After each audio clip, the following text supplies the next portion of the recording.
NPR.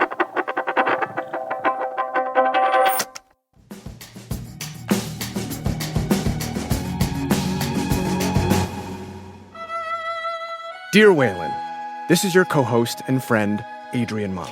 And friend? That's right. It has been nigh a fortnight since we last podcast, and I bring you news from the economic front lines. Today, we'll be joined by Planet Money co-host Nick Fountain. Hey, hey. To wit, together, we shall perform the episode known as Indicators of the Week. The week. We, your pen pals, are here to bring you the important numbers from the news and tell you what's happening in the economy this week. Yeah, I'll be talking about SNAP, the federal food stamp program. I'll be talking about two of our favorite Ann/Annas, Anne Hathaway and Anna Wintour. And I will talk about the epic economic term known as demand destruction. Ooh. After ye old break. This message comes from Progressive Insurance. Do you ever think about switching insurance companies to see if you could save some cash? Progressive makes it easy to see if you could save when you bundle your home and auto policies. Try it at Progressive.com. Progressive Casualty Insurance Company and Affiliates. Potential savings will vary. Not available in all states. This message comes from LinkedIn. Owning a small business comes with a lot of challenges and means juggling multiple things at once. It's even harder to do it efficiently. But with LinkedIn, you get all the tools you need to grow in one place. With LinkedIn, simplify your sales, marketing, and hiring so that you can actually run your small business. Learn more at linkedin.com/indicatorshow. This message comes from Capella University. You know that feeling when there's a spark building inside you, that you were meant for more? That's your own drive pushing you towards what's next. Capella University gets that. With their FlexPath learning format, you can set the pace and earn your degree without putting life on pause. You've built experience and know what you're capable of. Now, this is your time to turn that momentum into more. The only real question is, what can't you do? Learn more at capella.edu. Indicators of the week, Adrian Ma, you're up first. My indicator of the week is 20,000. As in, the German conglomerate Lufthansa Group is canceling 20,000 flights over the next 6 months because of surging fuel prices. Do they have any flights left? Hopefully you're not planning too many flights to Berlin soon. Not but they're anymore, not the only ones. A lot of other airlines have responded to the surge in fuel prices by cutting service. You know, airlines like Australia's Qantas, Cathay Pacific, even Delta Airlines is trimming its schedule. Adrian, what the people want to know, and by that I mean my family, which is flying to Europe this summer, is really? Iberia canceling any flights yet? Oh, you're going to Spain? Is this in fact what the people want to know? Yes, this is what the people want to know. I'll get right on that. As listeners know, this is, of course, because of the U.S. and Israel war with Iran. Iran has not only closed off the Strait of Hormuz to most oil shipping. Also, what's happening is a number of oil refineries in the Gulf have been damaged in all the fighting. And so, as a result, prices for jet fuel have surged and are currently up about 70% compared to before the war. Which explains higher gas prices at home and also apparently crazy costs for airlines. All of this chaos has got some energy analysts uttering an ominous-sounding economic term, demand destruction. Demand destruction. Dun, yeah, you dun, have to read it in that voice. Yep. What is that? And sounds a little scary, but it's an economic term that basically means when the price of something gets too high for consumers to stomach, and they change their consumption accordingly. So, fuel suddenly becomes way more expensive, airlines cut flights, drivers drive less. Some may even be thinking, for my next car, I think I'm going to go electric.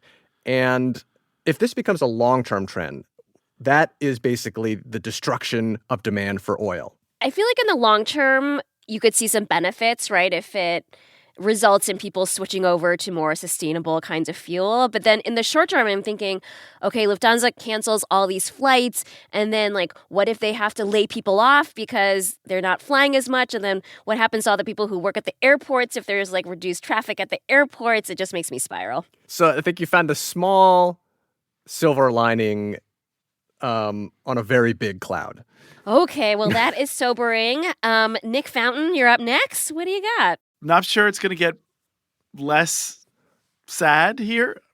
Okay. But okay. my indicator is 2.5 million. That's how many fewer Americans were participating in the federal food stamp program, SNAP, as measured between July and December of last year. That is a lot of people. 2.5 million. Wow. But what does that mean? I'm guessing it doesn't mean that 2.5 million less people are in need of food assistance. No, I don't think that's what it means. The unemployment rate stayed pretty steady in that period. Food inflation continued, so it's not like it got cheaper to put food on the table. The big thing that happened was that in July of last year, the big tax cut bill, the so-called One Big Beautiful Bill Act, was passed and signed into law. And I remember people were warning that it would result in big cuts to SNAP because they were going to impose work requirements and some other things that would make it harder for people to get access to the food assistance, right? Yeah, that's absolutely right. The law cut SNAP in a few ways. As you mentioned, it cut eligibility for some immigrants, veterans, people experiencing homelessness, people with kids, people who live in economically depressed areas. It also cut funding for states to administer the program, and it encouraged states to make it more onerous for people to sign up and stay on the rolls of food stamps. So a lot of different ways.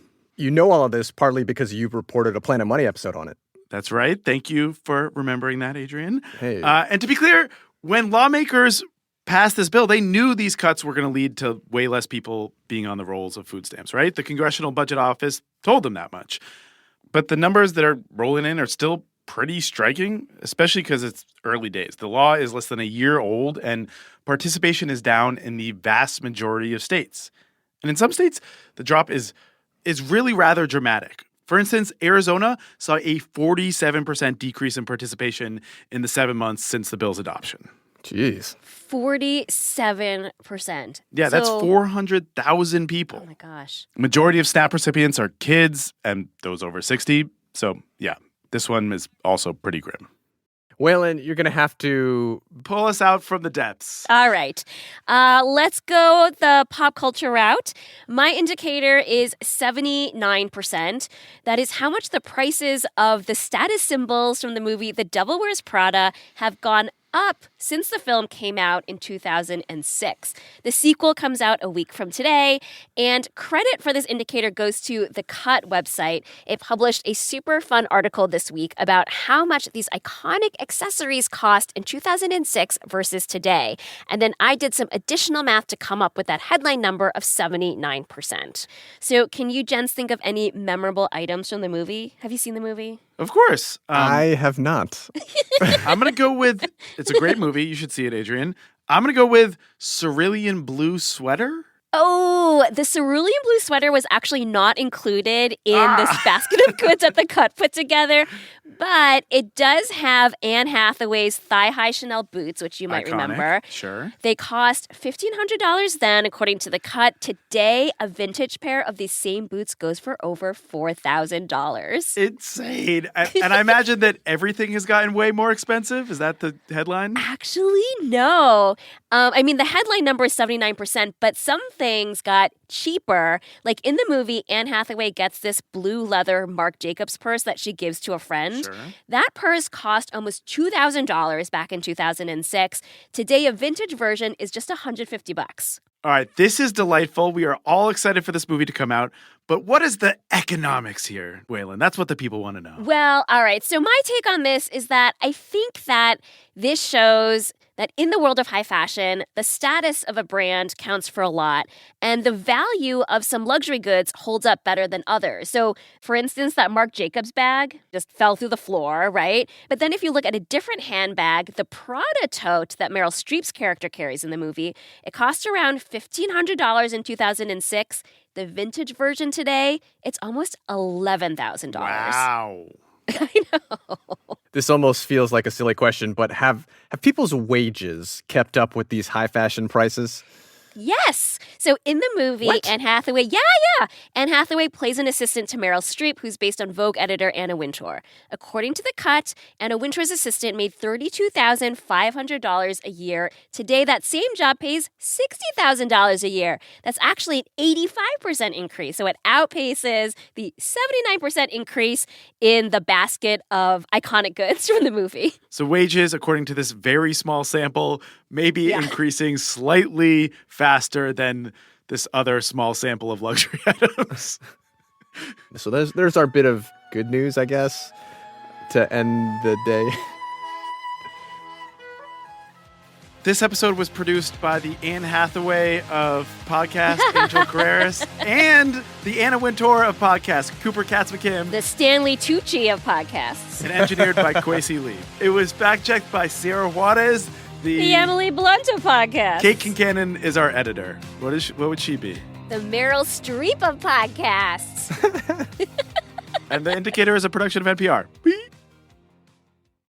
This message comes from NPR sponsor Charles Schwab with its original podcast on investing. Each week, you'll get thoughtful, in-depth analysis of both the stock and the bond markets. Listen today and subscribe at schwab.com/oninvesting or wherever you get your podcasts.